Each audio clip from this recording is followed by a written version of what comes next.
जय हिंद मेरे दोस्तों। आशा करता हूँ आप सभी स्वस्थ होंगे। तो दोस्तों, वादा करा था मैंने आपसे, जब इंडिया की टीम अनाउंस होगी T20 सीरीज़ और वनडे सीरीज़ के लिए श्रीलंका के लिए, तो मैं आपके पास ज़रूर आऊँगा और बताऊँगा कि क्या क्या टीम सेलेक्शन होना है। अब दोस्तों, गंभीर का पहला असाइनमेंट था, तो ऐसा हो सकता है कि आपको सरप्राइजेज ना मिले, और सरप्राइजेज आपको मिल गए।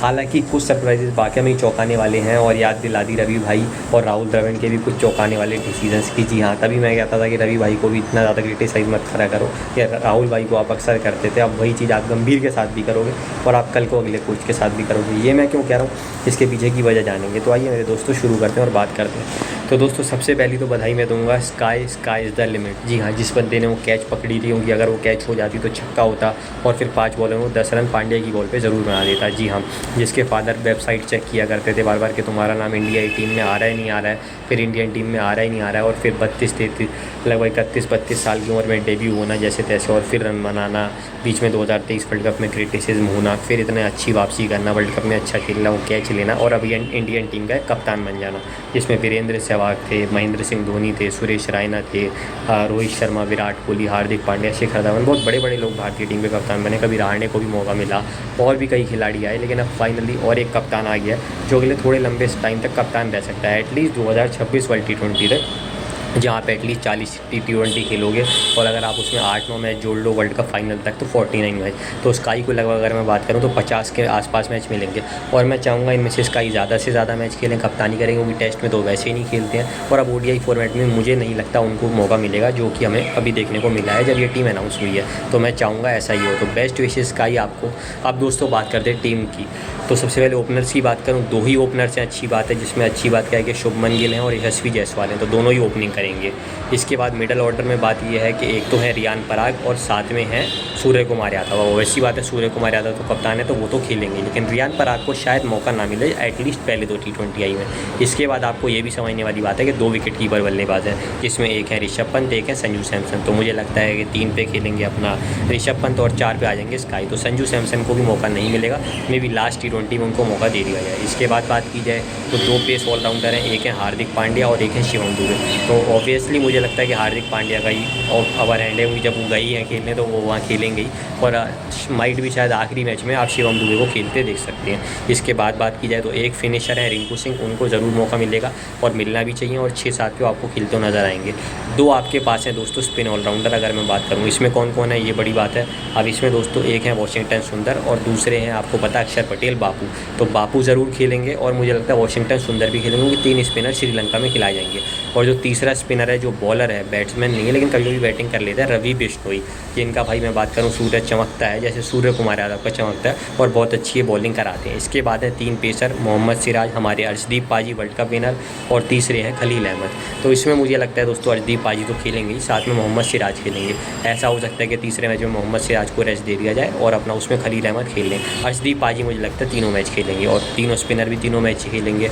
हो सकता है आखिरी मैच में पंत की जगह सैमसन खेल ले, जैसे कि मैंने कहा, और रियान पराग की जगह भी शायद जैसे तैसे बन जाए रिंकू सिंह की जगह, या मैं बात करूँ हार्दिक पांड्या की जगह, और शिवम दुबे के लिए भी। तो ये देखने वाली बात होगी। तो ये टीम होगी। तो दोस्तों, आप पूछेंगे क्या मैं टीम से सेटिस्फाइड हूँ या नहीं। दोस्तों, मैं सेटिस्फाइड हूँ, लेकिन कुछ मेरे सवाल हैं। अब सवाल क्या है कि शुभमन गिल को मैंने आपको खुद कहा था 3 फॉर्मेट हैं, एक में वाइस कप्तान बनाया जाना चाहिए, और वो फॉर्मेट मेरे हिसाब से था वनडे, और वहाँ बनाया गया। लेकिन क्या T20 में वो हकदार थे? यार, लोग तो ऐसा भी कह रहे थे उनकी जगह नहीं बन पाती, क्योंकि अभिषेक शर्मा ने शतक बनाया दूसरे मैच में, उसके बाद उनको मौका ही नहीं मिला कि वो शतक बना पाते। तो अभिषेक शर्मा का ड्रॉप हो जाना, अब अगर ये सिर्फ इन 3 मैचों के लिए तो बात अलग है, क्योंकि अभी आपकी सीरीज़ बांग्लादेश से है, साउथ अफ्रीका से, इंग्लैंड से है, तो आप लगभग चैंपियंस ट्रॉफी से पहले 12 T20 ही खेलोगे। तो अगर वो बात है तब तो ठीक है, लेकिन अगर ये है कि आपने लॉन्ग टर्म के लिए ऐसा सोचा तो थोड़ा गलत है। इसके बाद बात की जाए तो ऋतुराज गायकवाड़, उनका भी मुकाबला शुभमन गिल से ही है, या रियान पराग से भी आप कर सकते हो। रियान पराग को सही बात है मौका नहीं मिला, तो मेरे हिसाब से रियान पराग डिजर्व करते थे एक फॉर्मेट में, तो बट 2 फॉर्मेट में नहीं करते थे। ODI में मुझे नहीं समझ में आया कि उनको क्यों लिया गया। अगर आपको ऐसे ही था तो आप ऋतुराज को ODI में ले लेते, क्योंकि भाई ऋतुराज इतना अच्छा खेले हैं, 3 मैच में 133 रन बनाए, जिसमें 77 और 49 आए थे नाबाद। तो और ऋतुराज क्या करते? तो शुभमन गिल का मुझे लगता है शायद सिलेक्शन T20 में नहीं बनता था तो अभिषेक का बनता था, और रियान पराग को अब ले लेते, लेकिन वनडे में आप रियान पराग की जगह लेते ऋतुराज गायकवाड़ को। और दोस्तों एक और बंदा जिसके साथ हमेशा अक्सर गलत होता है, संजू सैमसन, उसको मिला मौका T20 में, लेकिन अब बात यह है कि वनडे में उसने आखिरी मैच में साउथ अफ्रीका के सामने, बहुत लोगों को सीरीज़ याद भी नहीं होगी, जब मैं आपको यूवी रायना धवन की कहानी सुना रहा था, हम टूट के वापस जुड़ना शुरू कर रहे थे दिसंबर 2023 में, 19 नवंबर की वो काली रात के बाद। तो भारत साउथ अफ्रीका में 2-1 से सीरीज़ जीत के आया था राहुल की कप्तानी में। वहाँ तीसरे मैच में डिसाइडर में फंस गया था मैच, तो सैमसन ने शतक लगाया था। अब आप मुझे ये बताओगे, जब 3 मैच ये हैं और 3 मैच इंग्लैंड के सामने आपके चैंपियंस ट्रॉफी से पहले, तो मैं नहीं समझ पा रहा हूँ कि उनको मौका क्यों नहीं दिया गया। ये तो फिर वही बात हो गई ना कि जब T20 वर्ल्ड कप आता है तब सैमसन को वनडे में मौका दे देते हैं, और जैसे ही आपको पता है कि वनडे वर्ल्ड कप में मौका आता है तो T20 में मौका देते हैं। मतलब दोनों बातें आप सिमिलर समझ ही होंगे। ये तो पता नहीं कैसे हो गया। आप राहुल भाई का शुक्रिया अदा करें या सेलेक्टर्स का करें कि इनको टीम में भी ले लिया गया 15 बंदों में, हालांकि इनको मैच नहीं खिलाया। और उसमें देखो भाई, राहुल भाई कुछ कर भी नहीं सकते थे, ज़बरदस्ती क्रिटिसाइज़ मत किया करो, मैंने पहले भी कहा है, क्योंकि सैमसन मैं बात करूँ ऋषभ पंत का अपर हैंड था, कहीं ना उनको खेलना चाहिए था। लेकिन हाँ, ये बात सही है, क्या संजू सैमसन एक भी फॉर्मेट में डिज़र्व नहीं करते खेलना, ये मुझे थोड़ा सा देख के अजीब लगता है। और एक बंदा जिसके साथ यार 2021 से ही गलत हो रहा है, 2021 T20 वर्ल्ड कप में उसको अचानक ड्रॉप कर दिया, और अचानक से अश्विन आ गए, जडेजा थे, वरुण चक्रवर्ती आ गए, राहुल चहर आ गए, जिनका दोनों का सबसे ज़्यादा सरप्राइजिंग था। 2022 में अक्षर और अश्विन उनके ऊपर खेले, जबकि उन दोनों से ही ज़्यादा डिजर्विंग थे यूजी चहल, खासकर अक्षर से ज़्यादा। 2023 एशिया कप शो ने ड्रॉप कर दिया और अचानक से आ गए तिलक वर्मा, समझ में नहीं आया। 2023 वर्ल्ड कप में अचानक से आ गए रविचंद्रन अश्विन, कहाँ से आ गए शार्दुल ठाकुर, और उनको ड्रॉप कर दिया गया। इवन 15 के 18 बंदों में भी नहीं चुना गया। और इसके बाद बात की जाए तो अभी इस वर्ल्ड कप में देख लीजिए कि सारे मैच खेले हैं इंडिया ने, लेकिन एक भी मैच उन्हें नहीं खिलाया। अब ये बात ज़रूर है कि कुलदीप यादव, अक्षर पटेल और रविंद्र जडेजा डिज़र्व करते थे, लेकिन क्या वो एक भी मैच डिज़र्व नहीं करते थे, ये मेरी समझ में नहीं आया। और अभी तक आप बात करते थे कि रविंद्र जडेजा ने वो जगह घेरी हुई है, तो भाई जडेजा तो T20 में अब रिटायर हो चुके हैं, तो अब कौन सी जगह घेरी हुई है? तो अब तो आपको सुंदर से पहले उनको मौका देना चाहिए था बिश्नोई से। बट अगर मैं वही कह रहा हूँ, अगर ये बांग्लादेश सीरीज़, इंग्लैंड सीरीज़ और साउथ अफ्रीका सीरीज़ में वापस आ जाएंगे तब तो ठीक है, लेकिन अगर नहीं तो फिर कहना होगा doors are closed for Yuzi Chahal. और ये एक बहुत ही गलत बात है जो हम अक्सर कह रहे थे। हालांकि रवि भाई की कप्तानी कोचिंग में तो बहुत अच्छा करे थे, तो रवि भाई को मैं क्रिटिसाइज इस चीज़ के लिए तो नहीं करूँगा, लेकिन राहुल भाई की कप्तानी में यार राहुल भाई सच में नहीं समझ में आया कि इतने बड़े वो कोच थे, इतने बड़ा उनका दिमाग था। लेकिन हर आदमी ने बोला, राहुल द्रविड़ का बहुत बड़ा फ़ैन मैं भी हूँ यार, लेकिन यार तीनों फॉर्मेट जिसमें टेस्ट में तो आपको पता है कि अक्षर, जडेजा, अश्विन, कुलदीप चारों खेलते हैं, और राहुल भाई का आप दिमाग देखो कैसे चारों को फिट करा टीम में। तो बात वही है कि वो बंदा जो टेस्ट में तो उसको फिट नहीं कर सकता था, क्या वनडे T20 की एक भी टीम में नहीं कर सकता था? मेरी समझ में नहीं आया। तो इसके पीछे की क्या कहानी है मुझे नहीं पता, अगर आप में से किसी को पता हो, सच्ची पता हो तो ज़रूर बताइएगा। अब दोस्तों आगे बात वनडे की जाए तो वनडे में बड़ी बात क्या है कि शुभमन गिल और रोहित शर्मा ओपनर्स हैं। इसके बाद में बात करूं तो विराट कोहली और रियान पराग हैं, श्रेयस अय्यर हैं, और इसके बाद अगर हम बात करें तो विकेट कीपर्स हैं, KL राहुल हैं, ऋषभ पंत हैं, पेस में बात करूं ऑलराउंडर में शिवम दुबे, हार्दिक पांड्या को रेस्ट है। इसके बाद मैं बात करूं वॉशिंगटन सुंदर, अक्षर पटेल हैं स्पिनर में, और कुलदीप यादव हैं, और 4 पेसर हैं, जिसमें बड़ी बात क्या है कि सिराज तो होने ही थे, इसमें कोई डाउट नहीं था, लेकिन हर्षित राणा आए हैं, हर्षदीप सिंह हैं, खलील अहमद हैं। तो हर्षित राणा डिजर्व करते थे। अगर कोई ये घटिया बात कर रहा है कि भाई KKR में हर्षित राणा थे, भाई आप उनकी बॉलिंग जाके देख लेना, आपको पता चल जाएगा कि वो KKR की वजह से आया है, किस वजह से आया है। तो गंभीर कभी भी फेवरिज्म नहीं करते हैं। हाँ, लेकिन ये जो भी चीज़ें हो रही हैं, ये राहुल भाई के टाइम पे भी हुई, शास्त्री भाई भी फेवरिज्म नहीं करते थे, लेकिन मौका नहीं देते थे। लेकिन अब राहुल भाई के टाइम पे भी जो कुछ खिलाड़ियों को मौका नहीं मिला, ये मेरी समझ में नहीं आया। और अब क्या गंभीर के टाइम पे भी ऐसा हुआ? ये पिक्चर, अभी ये ट्रेलर है, अभी पिक्चर आएगी तो देखने वाली बात होगी। अब दोस्तों सवाल ये कि वनडे में टीम क्या खेलेगी, तो ऑब्वियस सी बात है वो 2023 की वर्ल्ड कप टीम याद आएगी। शुभमन गिल, रोहित शर्मा, 3 विराट कोहली, 4 श्रेयस अय्यर, 5 KL राहुल, 6 पे ऑब्वियस सी बात है मुझे लगता है ऋषभ पंत खेलेंगे हार्दिक पांड्या की जगह, या फिर हो सकता है शिवम दुबे को खिला ले, 7 पे अक्षर, जडेजा की जगह, 8 पे वॉशिंगटन सुंदर, इसके बाद अर्शदीप सिंह, मोहम्मद सिराज और हर्षित राणा। बाकी हो सकता है जैसा कि मैंने कहा कुछ मैच में आप कहानी बदलते देख लें कि पंत की जगह अपना शिवम दुबे खेल लें, एक में खलील अहमद को खिला दिया जाए सिराज, या दूसरे अर्शदीप पाजी की जगह। इसके सिवा और कौन है, रियान पराग है, तो हो सकता है एक मैच में रियान पराग को भी किसी की जगह मौका दे दें, विराट की जगह दे दें। हालांकि विराट की जगह तो नहीं देना चाहिए, विराट तो ऑलरेडी बस 3 मैच खेलने आ रहे हैं, तो आप श्रेयस अय्यर की जगह दे सकते हैं, KL की जगह दे सकते हैं। तो ये देखने वाली बात होगी कि ये कैसा उनके लिए चैलेंज रहेगा। तो अच्छी टीम है दोस्तों वनडे की, लेकिन अब सवाल दोस्तों ये है कि एक बंदा जो 2009 से आपकी टीम में खेल रहा था, जिसने 2015 वर्ल्ड कप खेला, 2019 वर्ल्ड कप खेला, 2023 वर्ल्ड कप खेला, 2017 सीटी खेली, 2013 सीटी जिताई, वो बंदा टीम से पहली बार हुआ है वनडे क्रिकेट में ड्रॉप। एक बार तब हुआ था, अब दूसरी बार हुआ है। जब 2017 में रन आउट कराया था हार्दिक को। तो दोस्तों जो जडेजा की हम बातें कर रहे थे कि 16 विकेटें उन्हें मिली थी वर्ल्ड कप में 2023 में और 120 रन थे, लेकिन कहीं वो रन भारत को जिता नहीं पाए, क्योंकि फाइनल में उनका फ्लॉप शो रहा। सेमीफाइनल और फाइनल में उनको विकेटें नहीं मिली। विकेटें मिली तो ऐसे मैचों में मिली जिनमें भारत जीत चुका था। हालांकि 1-2 मैचों में उनकी अच्छी विकेटें थी, जहाँ पंजा खोला था साउथ अफ्रीका के सामने।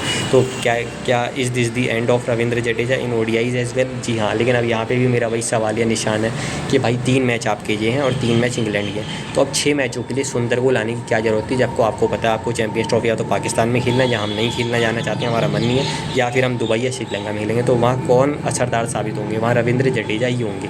अभी आप इतनी जल्दी सुंदर पे क्यों विश्वास कर रहे हो? आपको करना था, मैंने खुद कहा था कि 2027 वर्ल्ड कप तक हो सकता है ना ये हो, ना शमी हो, ना रोहित हो, ना विराट हो, लेकिन फिर भी चलो रोहित और विराट का ओहदा बहुत बड़ा है, वो रहते हैं, उनको रहना भी चाहिए। वो 150 बनाते हैं, 100 बनाते हैं। एक पहला कप्तान था, एक अभी कप्तान था, जिसमें बड़ी बात क्या है कि जडेजा की वो बल्लेबाजी जो हम टेस्ट में देखते हैं वो हम नहीं देखते थे वनडे T20 में। बॉलिंग में भी उनको विकेटें नहीं मिलती थी, लेकिन भाई रन तो बचाते हैं ना। 3D प्लेयर वो वाकई में ही है और बहुत सालों से भारत को सर्विसेज दे रहे हैं। तो उनके साथ अगर ये सिर्फ इस सीरीज़ के लिए हुआ तो ठीक है, लेकिन अचानक से अब उनको अगली सीरीज़ के लिए भी ड्रॉप कर दिया गया, तो कहना होगा is this the end of sir Ravindra Jadeja in white ball cricket? जी हाँ, तो यही वाली बात है। तो दोस्तों देखने वाली बात होगी बाकी कौन कौन खेलेगा। अगर मैं शेड्यूल की बात करूँ तो 27 जुलाई शनिवार, 28 जुलाई रविवार और फिर इसके बाद 30 जुलाई मंगलवार, इन 3 दिन पाली किले में 3 T20 होंगे शाम 7 बजे से। तो अगर आप स्कूल के स्टूडेंट हैं, कॉलेज के स्टूडेंट हैं, तो ऑब्वियसली आप मैच देख सकते हैं और मज़ा ले सकते हैं। कि नई टीम है और ऑफिस के भी लोग भी तब तक आ जाते हैं, और खासकर जो भी टीम जीतती है टॉस वो बॉलिंग लेती है, तो अगर इंडिया की गलती से बैटिंग हुई बाद में